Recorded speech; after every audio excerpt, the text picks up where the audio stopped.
Y si nunca sufrimos por los hechos, sino por el marco desde el que lo interpretamos, porque la realidad no entra completa en nuestra mente, entra recortada, filtrada como un encuadre silencioso que vemos, que ignoramos y ahí mismo, sin darnos cuenta, empieza la guerra interna.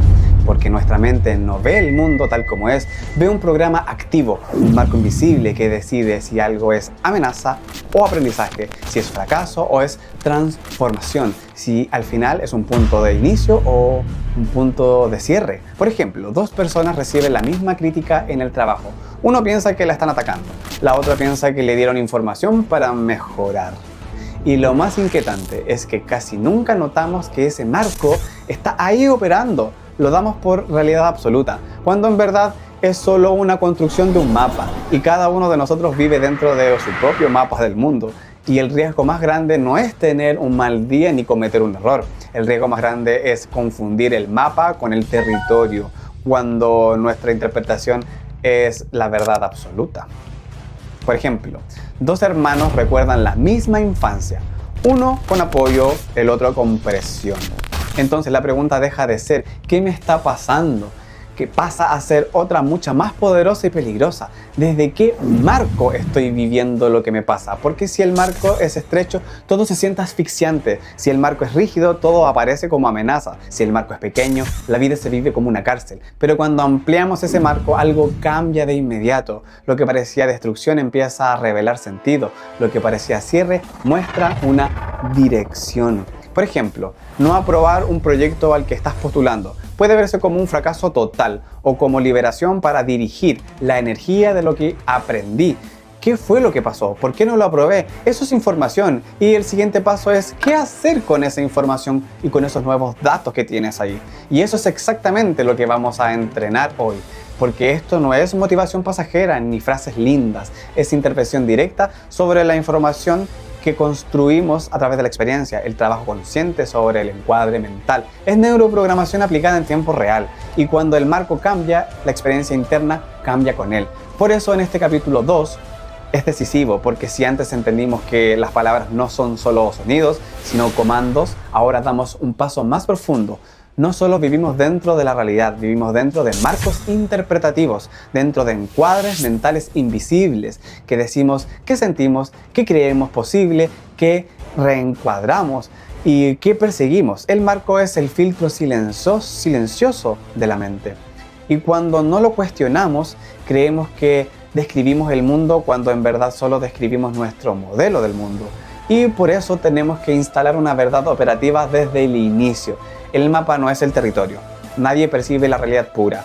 Todo la recortamos, la editamos, la interpretamos a través del lenguaje, la historia, las heridas, la educación, las creencias. Por ejemplo, cuando le enviamos un mensaje a alguien y no responden de inmediato o tardan horas sin respuesta, puede interpretarse como un rechazo o quizás esa persona simplemente estaba ocupada y no podía responder.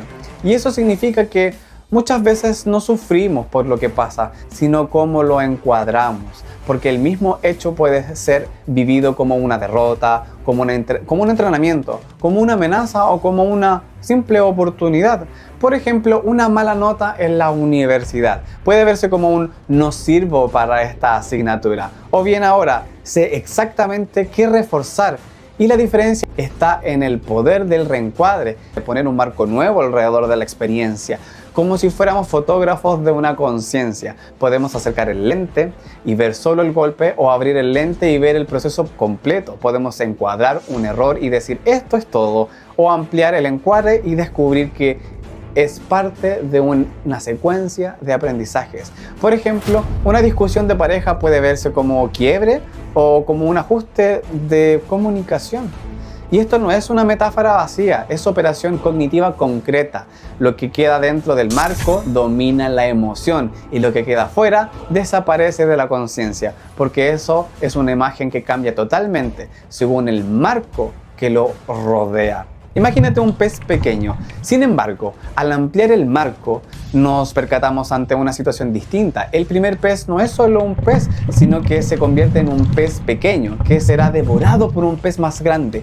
pero aparece el pez pequeño, no se da cuenta de que la situación se está ampliando, hay un mayor encuadre, se revela una parte de la cadena más grande, de un sistema completo, y lo mismo pasa cuando quedamos atrapados en un marco estrecho.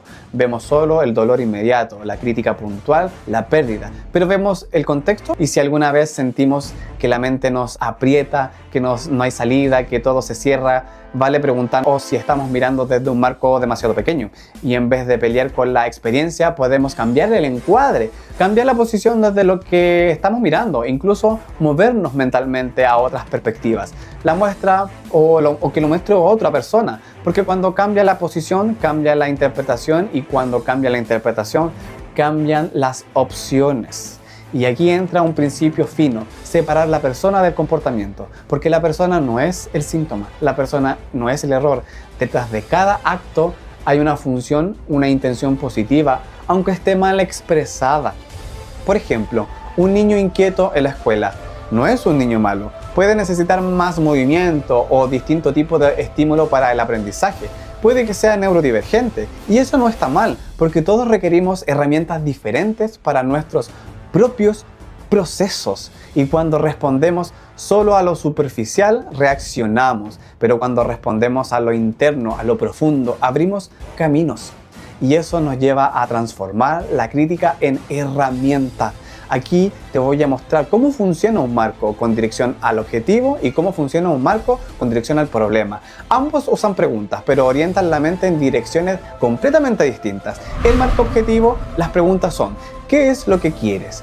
¿Cómo puedes conseguirlo? ¿Cuáles son los recursos disponibles? Este tipo de marco dirige tu atención a la solución, a la acción y a la herramienta. Tu mente empieza a buscar caminos, alternativas y capacidades. Es un enfoque constructivo y orienta el avance. En cambio, el marco problema, las preguntas son: ¿qué es lo que está mal? ¿Por qué eso es un problema? ¿Qué lo causó?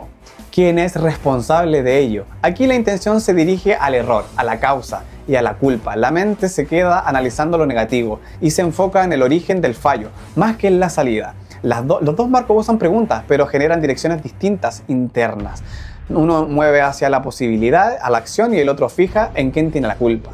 Por eso, el tipo de preguntas que te haces cambia completamente el rumbo de tus pensamientos, completamente. Desde donde estamos observando es donde los dirigimos. Por ejemplo, una vida cotidiana. Siempre llego tarde a todos los lados y la gente se enoja conmigo por ser impuntual. Si lo miro desde un punto del marco problema, mi pregunta es: ¿qué está mal conmigo? ¿Por qué siempre arruino los horarios? ¿Qué me pasa? No puedo llegar siempre puntual. ¿De quién es la culpa de que esté llegando tarde? Con este enfoque, mi atención se va al error, a la falla de la persona, a la culpa. Me quedo dando vueltas en el problema y la crítica. Ahora, si lo miro desde un marco objetivo, me pregunto: ¿qué quiero lograr? ¿Qué quiero llegar? Quiero llegar a tiempo. ¿Cómo lo puedo conseguir? Preparándome con mis 20 minutos antes para salir. ¿Qué recursos necesito disponibles para hacer eso? Alarmas, recordatorios, planificación anterior para eso. Aquí la atención se mueve hacia la solución y a la acción concreta. No niego el problema, pero las preguntas que me hago son para corregir el futuro. Y entonces el evento deja de ser fracaso y pasa a ser entrenamiento, deja de ser caída y pasa a ser retroalimentación. Y ahí cambia el eje completo, el marco problema al marco objetivo. Del que está mal, de que al qué quiero construir, del por qué pasó, al cómo lo uso. Porque el marco problema nos fija en la culpa y el pasado, mientras el marco objetivo nos orienta a recursos, al futuro. Y eso exige formular metas en positivo, no como negación de síntomas, sino como dirección de estado. Porque cuando sabemos que queremos experimentar, el marco se reorganiza y la percepción se alinea, y entonces empezamos a notar algo poderoso. Lo que antes parecía ruido se vuelve una señal, lo que parecía tropiezo se vuelve un dato, lo que parecía límite se vuelve información. La vida no cambia cuando cambian los hechos, cambia cuando el marco cambia. Interpretamos también o reencuadramos la arquitectura invisible de la mente, ampliar el encuadre, descubrir la atención positiva, transformar el juicio en pregunta, movernos desde el problema al objetivo, desde el fracaso al feedback, de la imposibilidad al cómo sí, dominar el marco, nos deja reorganizar automáticamente y empezar a responder estratégicamente. Y desde ahí la experiencia deja de ser algo que nos pasa y empieza a ser algo que construimos. Y esto recién abre la siguiente puerta, porque si hoy aprendimos a cambiar el marco, lo que sigue es aprender a instalar marcos nuevos, como identidad activa, como dirección consciente, como programación viva. Y así seguimos, porque esto no termina acá, recién se activa. Gracias por llegar hasta el final. Si esto te movió el marco, deja tu comentario. Quiero leerte. Y haz clic en la campanita para que YouTube te avise cuando salga un nuevo próximo capítulo. Formas de fragmentación, que es el siguiente capítulo. Cómo utilizar la atención. Es cómo se fragmenta según tu intención. Y ahí vamos a entrar directo en cómo se divide, se fija y se entrena la mente. Tu vida no se rompe por lo que te pasa, se fragmenta por donde pones tu atención. Y desde ahí nunca más va a ser lo mismo. Que estés muy bien. Nos vemos en el próximo capítulo.